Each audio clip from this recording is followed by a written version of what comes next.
welcome back to my channel. So today we will be talking about conditional formatting in Power BI. So there are different ways of achieving this conditional formatting, and in this series of topics we will go through each and every example. So today we will be focusing about how do we perform conditional formatting on a matrix table. So conditional formatting would allow us to add additional insights on the given data by specifying some customized cell colors, including color gradients based on the field values. So, in this way, we would be able to represent different values with different colors, and we can also resemble this with some KPI icons or even with some data bars. So, let's see how do we apply a conditional formatting in this respective visualization that we've created already, and see what are the different ways of achieving this. So here, this is a matrix layout. So this is a matrix visual that I've used to represent the sales profit and average discount measure values distributed across the different years of data. Okay, so in order to perform this conditional formatting, I would need to first select this visual. So I'll just select the visual here. So once the visual is selected, I would have to go to the visualizations pane, and within that you would be able to see the values of the metrics that you have used on the metrics. So now under these values we would need to select this drop down for each of the respective column or each of the respective measure on which we would like to apply the conditional formatting, and then over the list of options that we see here we see this option called conditional formatting. So this conditional formatting can be applied in different ways. So there are different ways of how you can achieve this. So we will go by one. So we will apply this based on the background color for the sales metric and see what are the different options that have been presented. So the moment we've selected this option, we get to see the different formatting styles. So currently it's been selected as the gradient scale, as you can see here on this bar. So gradient is nothing but the values of the data would be in a diverging mode, starting from the minimum value in the lowest lighter shade of the color, and then gradually increasing the color shade as the value increases. Okay, and then we also have this other formatting style, which is the rule. So you could specify some condition based on how this color should be applied and what colors can be applied according to that respective condition.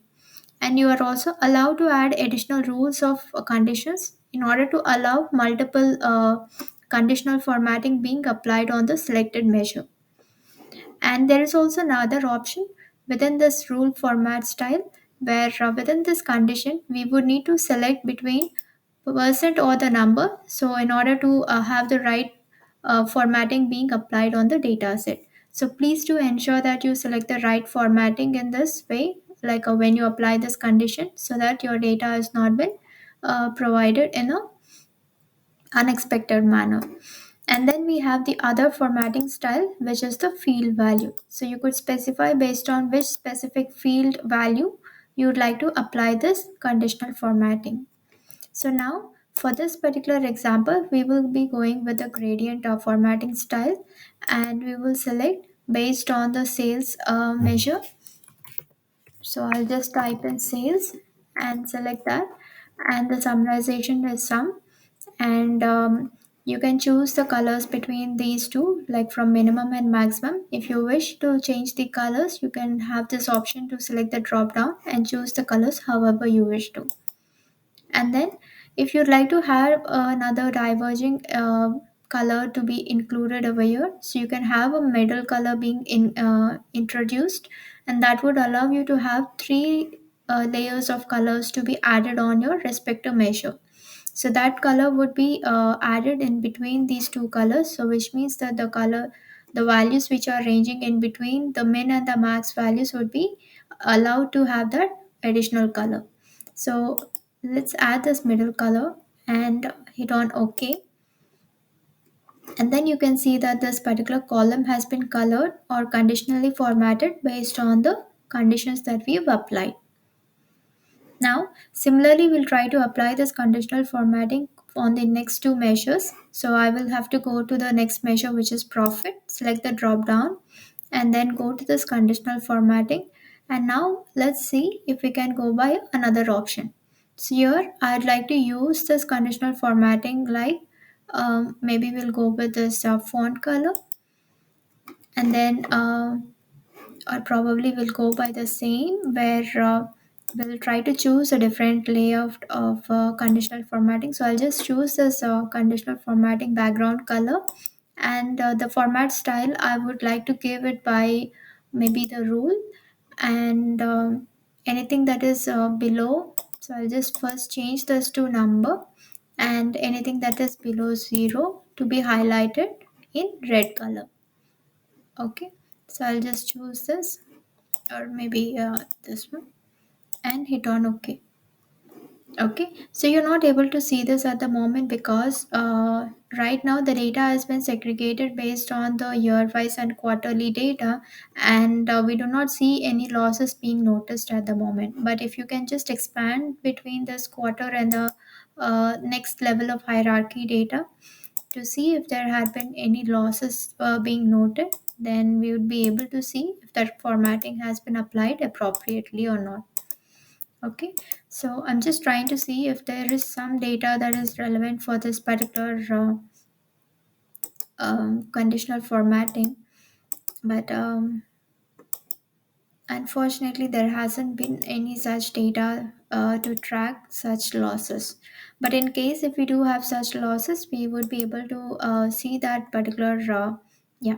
So as you can see here, so for this particular, so for Jan month within this first quarter of 2019 here, we see that there has been some losses being incurred.